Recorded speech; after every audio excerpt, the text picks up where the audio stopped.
자, 2014년에 개봉했던 명랑이라고 하는 영화를 잘 아실 것입니다. 아마 그때 제가 알기로 관객 수가 아마 1,700만이 넘은 줄로 제가 알고 있는데요. 이번에 또 같은 영화인데 지난달에 개봉이 됐죠. 한산이라고 하는 영화가 개봉이 됐는데 지금 벌써 한 600만이 넘었더라고요. 기회가 되시면 한번 보시는 것도 괜찮을 것 같은데요. 좀 한번 보시고 뭔가 좀 그 시원함을 느낄 수 있는 국뽕 같은 영화인데 그래도 한번 보시면 괜찮은 그런 영화가 아닐까 생각이 됩니다.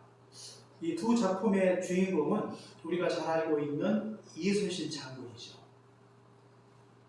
사실 그 임진왜란 때 이순신 장군의 그 존재감은 매우 컸다고 볼 수가 있죠. 조선 수군에게는 그야말로 영웅이었죠. 그러나 일본 수군에게는 두려움의 대상이었습니다. 그의 이름만 들어도 전장에서 겁을 낼 만큼 23승을 이루겠던 그야말로 역사적으로 거의 전무후무한 그런 회전사의 기록을 남긴 그런 장군이라고 이렇게 말씀을 드릴 수가 있는 것입니다. 사람의 이름은 그 사람의 존재감을 잘 보여주는 것입니다. 그런데 성경에 보니까요, 하나님도 이름이 있어요. 하나님의 이름이 뭐죠? 여호와죠. 여호와. 호세아 12장에 보니까 여호와는 그의 기념칭호라 그랬어요. 이제 보통 여호와를 어떤 분들은 뭐 야훼다 이렇게 부르기도 하는데 같은 말이에요. 좀 더 히브리어에 가까운 것은 야훼입니다. 그래서 우리는 여호와 이렇게 부르죠. 하나님이 이름이 있고 그리고 그 하나님의 이름을 생각하면 우리는 하나님이 어떤 분인지 하나님의 존재와 하나님의 능력의 크심이 어떠한지 알 수 있다고 하는 것입니다. 하나님이라고 하는 이름은 단순한 칭호를 넘습니다. 그 속에 하나님의 존재가 잘 나타나 있어요. 그리고 그분이 얼마나 능력이 크신 분인가 이름만 들어도 우리가 알 수 있다고 하는 것입니다. 우리는 여호와의 이름 속에서 그분의 능력이 어떻게 나타나고 있는가에 오늘 주목을 하시면 좋겠습니다. 오늘 우리가 성경 10절 말씀해 보니까요, 여호와의 이름은 견고한 망대라 그랬어요. 망대가 무엇입니까? 망대는 적을 감시하고 수비하는 곳이에요. 적이 나타나면 가장 먼저 볼 수 있는 장소가 망대 아닙니까? 그러니까 이 망대는 성을 보호하는 역할을 하는 것입니다. 마찬가지로 여호와의 이름이 견고한 망대라고 했을 때는 여호와가 하나님의 백성을 보호하시는 분이다. 이것을 성경을 통해서 우리에게 가르쳐주고 있다고 하는 것입니다. 여호와의 이름은 견고한 망대가 되셔서 하나님의 백성들을 보호해 주시는 것입니다.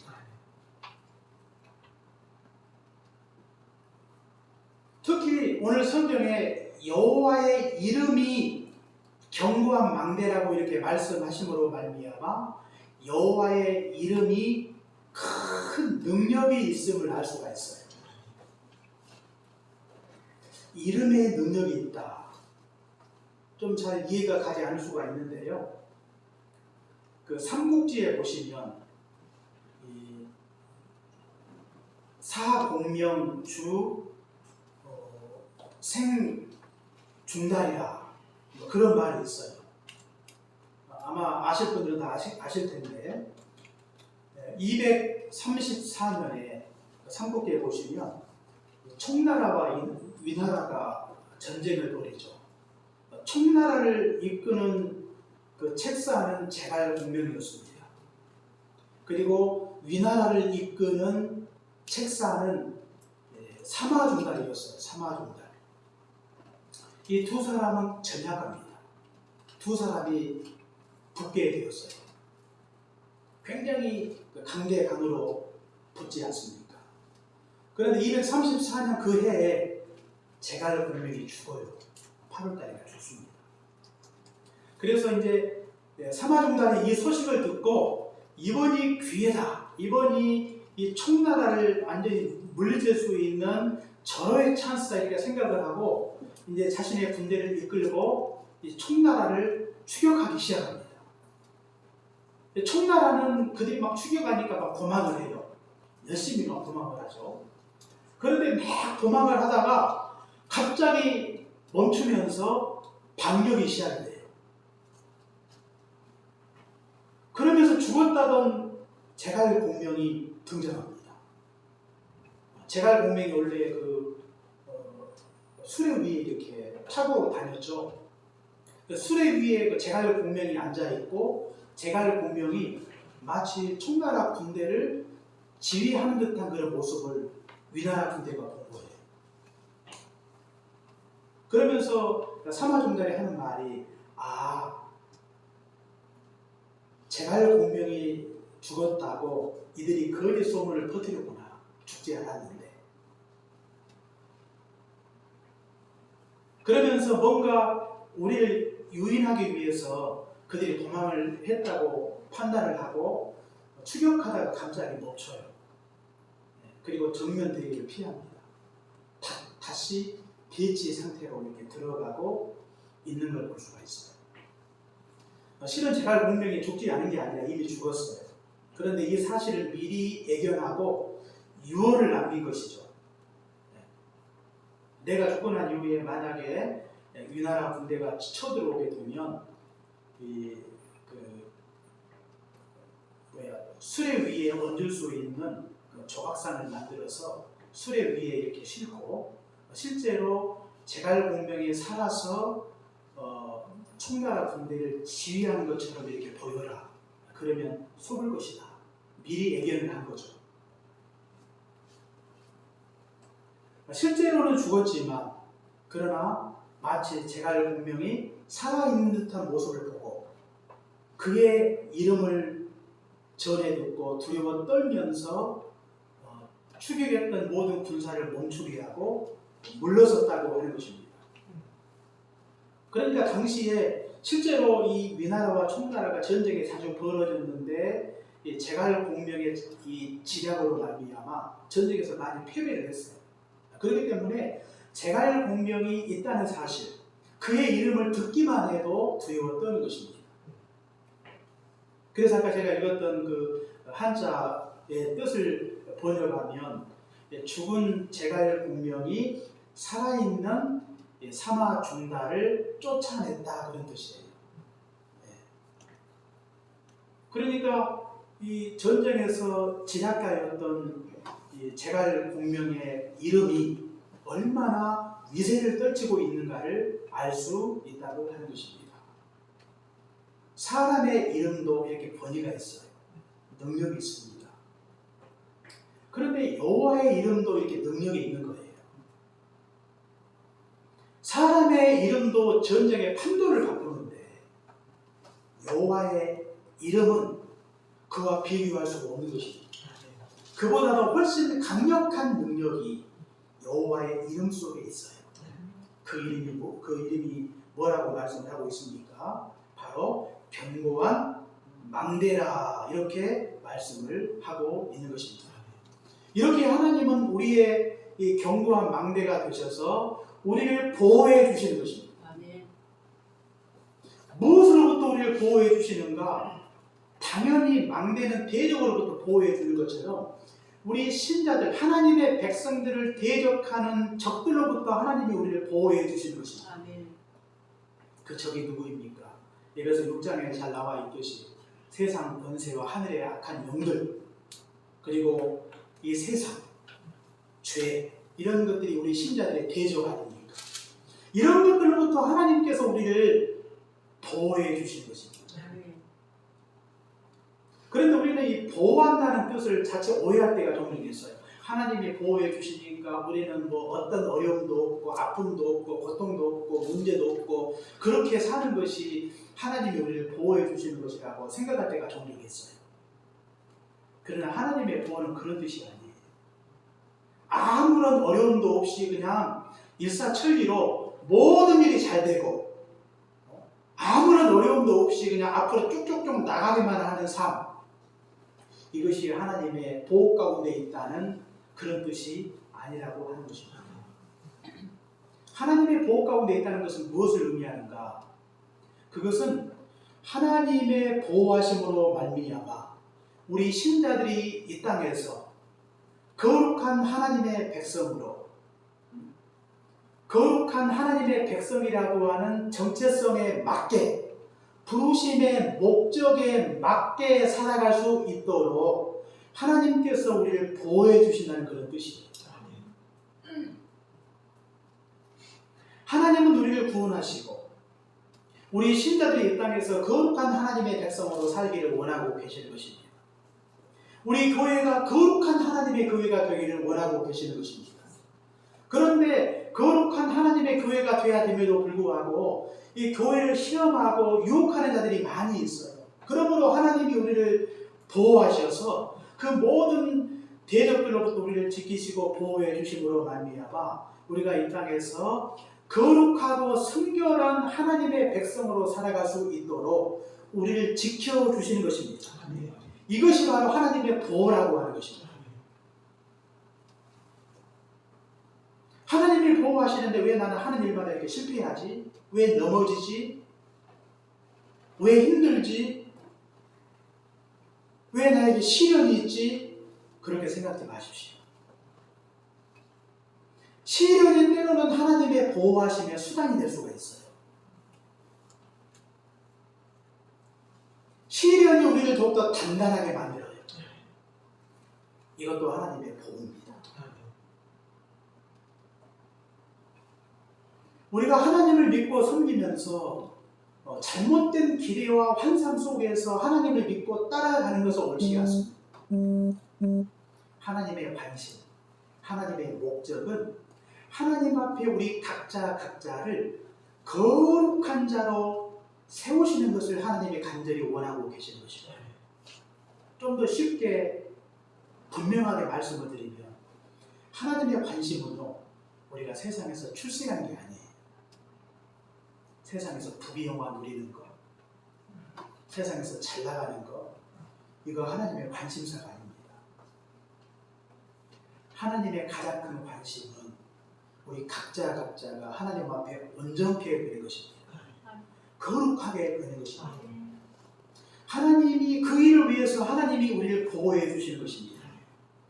경고와 망대가 되셔서 하나님께서 우리를 지키시고 보호해 주신다고 이렇게 말씀을 하고 있는 것입니다.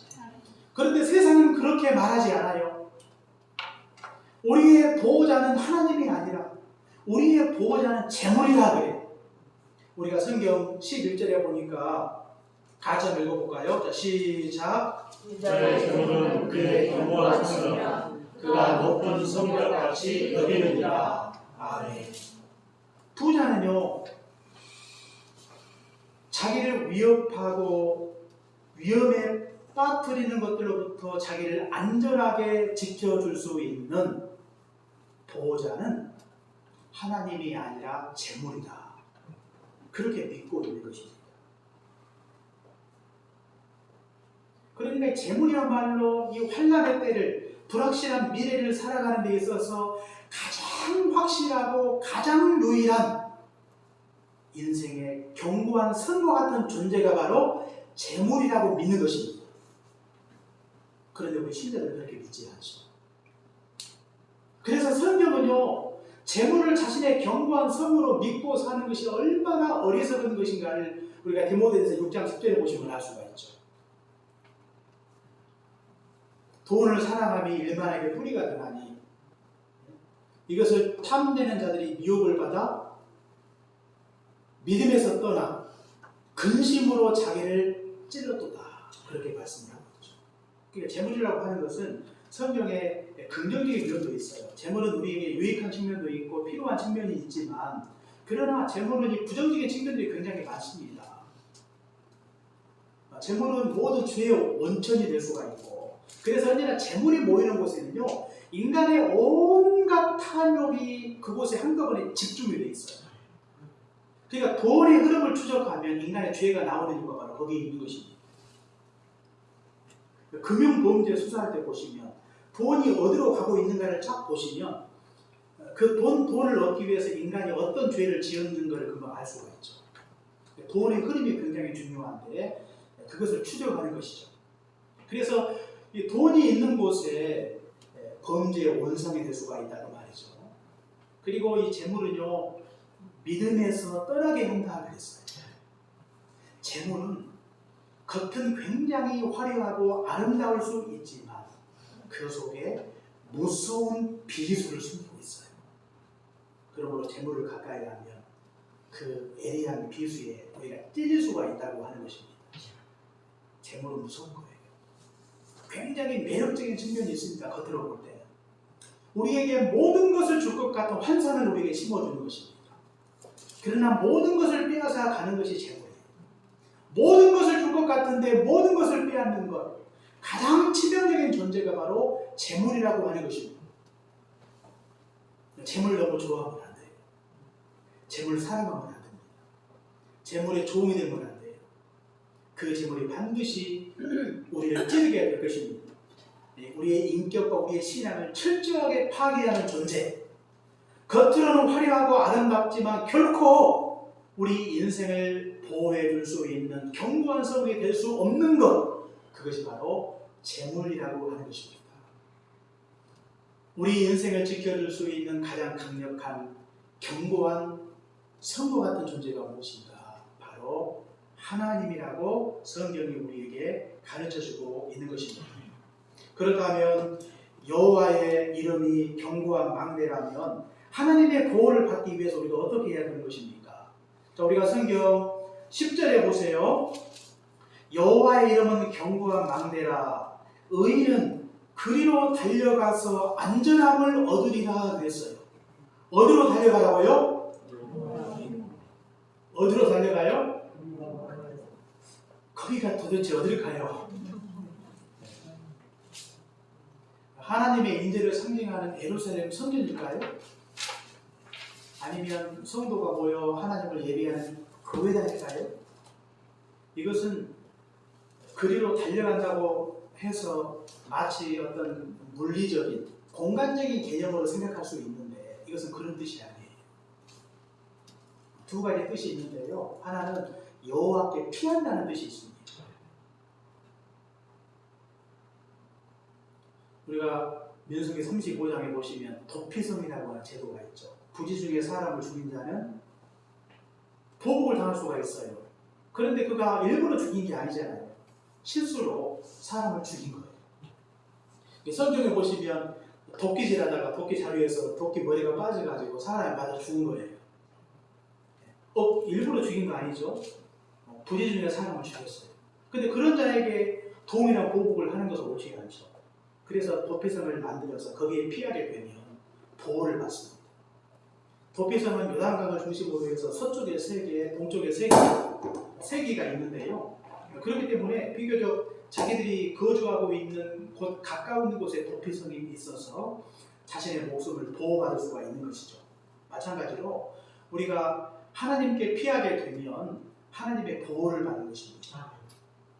두 번째로 그리로 달려간다고 하는 것은 여호와의 이름을 부른다는 뜻이 있는 것입니다.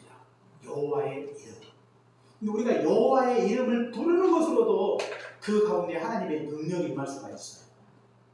여호와의 이름은요, 강한 능력이 있습니다. 사람의 이름도 능력이 있는데 여호와의 이름은요, 능력과 강한 권세가 그 속에 있다고 하는 것입니다. 그러므로 우리가 여호와의 이름을 불러야 되겠습니다. 여호와의 이름을 부른다고 하는 것도 두 가지 뜻이 있는데요. 첫째는 여호와의 이름을 부른다고 했을 때는 여호와를 예비하는 행위라고 볼 수가 있어요. 우리가 창세기 4장 26절에 보니까 가인의 그 후손들은 여호와 앞을 떠나 이렇게 살지 않습니까? 그런데 셋이 에노스를 낳고 비로소 여호와의 이름을 불렀다 그랬거든요. 여호와 이름을 부른다고 하는 것은 무슨 의미입니까? 바로 하나님을 예배했다는 뜻입니다. 그리고 우리가 여호와의 이름을 부른다고 하는 것은 여호와를 예배하는 것인데, 여호와를 예배하는 곳에 하나님의 능력이 임해요. 어떤 능력이 임하는가? 견고한 망대가 되시는 하나님이 예배하는 자들을 하나님이 지키시고 보호해 주신다고 하는 것입니다. 우리가 하나님을 예배할 때 여호와의 이름을 부르며 하나님을 예배하지 않습니까? 우리가 하나님의 보호를 받기 위해서 우리가 예배 현장으로 나아가야 되겠습니다. 우리 자녀가 하나님의 보호를 받기 위해서 우리 자녀들이 하나님을 온전히 예배하는 자로 성장할 수 있도록 우리 자녀를 바로 신앙으로 도와야 되겠습니다. 우리 가정이 하나님의 보호를 받기 위해서 가정에서 하나님을 예배하는 것입니다. 우리 교회가 하나님의 보호를 받기 위해서 하나님을 온전히 예배하는 것입니다. 예배하는 곳에 어둠의 영들이 틈타지 못하고 이 악의 영들, 이 세상 권세, 죄의 유혹들로부터 하나님의 교회를 지켜주시는 것입니다. 특히 우리가 예배할 때 살아있는 예배로 하나님께 영광을 돌리는 것입니다. 하나님이 받으시는 예배로 영광을 돌리는 것입니다. 그런 예배가 드려지면 하나님의 그 예배를 흠명하시고 예배를 통해서 사랑하는 주의 백성들을 지켜주실 것입니다. 우리 한국교회가 가진 아주 훌륭한 전통이 바로 예배 중심의 신앙 아닙니까? 예배에 대한 열정, 예배 우선의 신앙, 이것이 우리 한국교회가 가진 좋은 신앙의 전통인데, 코로나를 거치면서 우리 한국교회가 예배가 많이 무너졌어요. 코로나가 지금도 여전히 계속되고 있지만 아직 한국교회가 온전한 예배를 이렇게 회복하지 못하고 있는 그런 상황이 있는 것입니다. 아직도 코로나로 인해서 흩어져 버린 성도들이 예배 시간에 다 나오지 못하는 교회들이 굉장히 많습니다. 교회마다 신자들의 수가 많이 줄었어요. 예배에 참여하는 수가 많이 줄었다고 하는 것입니다.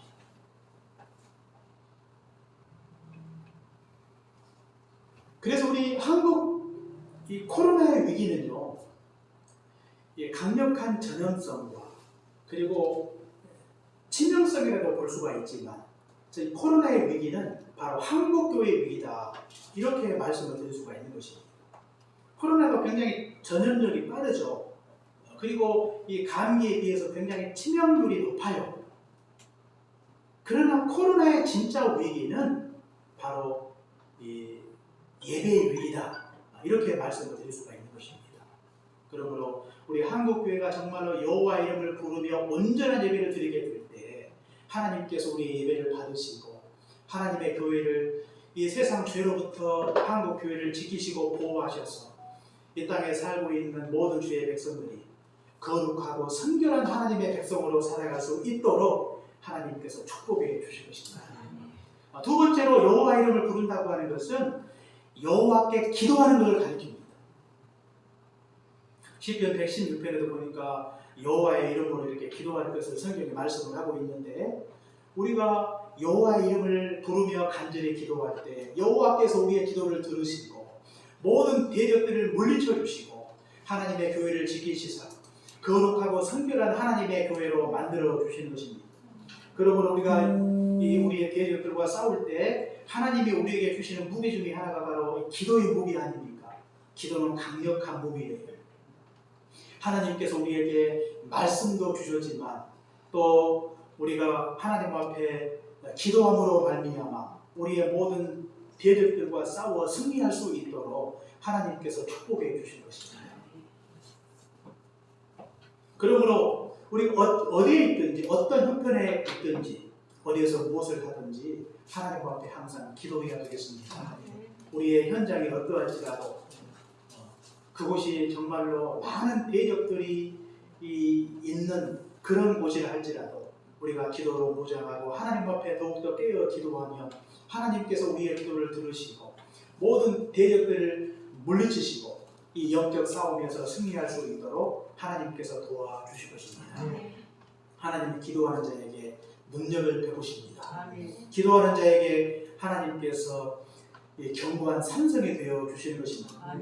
기도하는 자에게 모든 대적으로부터 하나님이 철저하게 지켜 보호해 주실 것입니다. 우리가 이 땅에서 모든 대적들에게 넘어지지 아니하고 모든 시험에 미혹당하지 아니하고 모든 대적을 물리쳐 이 땅에서 거룩하고 성결한 구별된 하나님의 백성으로 살아갈 수 있도록 사랑하는 주의 백성들을 철저하게 지키시고 보호해 주실 것입니다. 왜 그렇습니까? 하나님은 우리의 견고한 망대가 되시기 때문입니다. 늘 우리 마음속에 하나님을 기억할 때마다 그렇습니다. 하나님은 나의 견고한 망대가 되십니다. 하나님은 우리 인생과 우리의 가정과 우리의 교회를 지키시는 견고한 망대가 되십니다. 하나님의 교회를 세상 군대가 지키는 거 아니에요. 하나님이 하나님의 교회를 지켜주시는 것입니다. 지금도 하나님의 교회를 시험하는 이 어둠의 세력들의 시험이 얼마나 많은지 몰라요. 지금도 끊임없이 우리 개인의 신앙, 우리 자녀들, 또 우리의 가정, 우리 교회를 끊임없이 위협하기도 하고 또 미혹하기도 하면서 하나님의 교회를 끊임없이 시험하고 있는데 그 모든 시험에도 불구하고 우리가 승리할 수 있는 길이 과연 무엇입니까? 그것은 여호와의 이름을 부르는 것입니다. 여호와의 이름에 능력과 권세가 있어요. 그의 이름을 부르고자 우리가 여호와께 예배하고 여호와를 의지하고 주께 간절히 기도하십시오. 하나님께서 우리의 기도를 결코 헛되게 않으시고 우리의 기도를 들으시고 하나님이 우리 편이 되셔서 우리 위에 싸우실 때 모든 대적들은 한 길로 왔다가 열 길로 도망가게 될 것입니다. 하나님이 우리에게 승리를 남겨주실 것입니다. 그리고 우리의 모든 대적들을 물리치고 승리한 하나님의 영적 군사로 살아갈 수 있도록 축복해 주실 것입니다. 이것을 믿고 여호와의 이름을 항상 붙들고 그의 이름 부르며 살아가시는 그런 복된 인생 살아가시기를 주의 이름으로 축원합니다. 기도하겠습니다. 사랑해 주님 감사합니다. 여호와의 이름은 능력이 있는 줄로 믿습니다. 사람의 이름도 권세가 있고 권위가 있는데 여호와의 이름은 그와 비할 바 없음을 다시 한번 깨닫게 하시니 감사합니다. 여호와의 이름은 견고한 망대라 의인은 그리로 달려가서 안전함을 얻느니라 말씀해 주셨사오니 우리가 여호와의 이름을 부르며 하나님을 예배하기 원합니다. 여호와의 이름을 부르며 여호와께 기도하기를 원합니다. 모든 대적들은 여호와의 능력과 권세 앞에 무릎을 꿇게 하시고 이 싸움에서 영적으로 승리하게 하시고 우리를 죄에 빠뜨려 거룩하지 못하고 순결하지 못하게 만들고자 하는 어둠의 세력들의 미혹에 넘어가지 않도록 철저하게 하나님의 이름으로 무장하고 담대하게 나아갈 수 있도록 은혜로 함께하여 주옵기를 간절히 비옵고 원합니다. 범사에 기도하게 하시고 어디에서 무엇을 하든지 항상 기도하게 하시고 우리의 가정, 우리의 직장이 우리가 속한 모든 장소가 예배의 장소가 되게 하여 주옵소서. 그곳에 하나님의 임재를 경험하게 하시고 하나님의 큰 역사를 하나님의 능력을 목도하게 하옵소서. 예수님 이름으로 기도합니다. 아멘.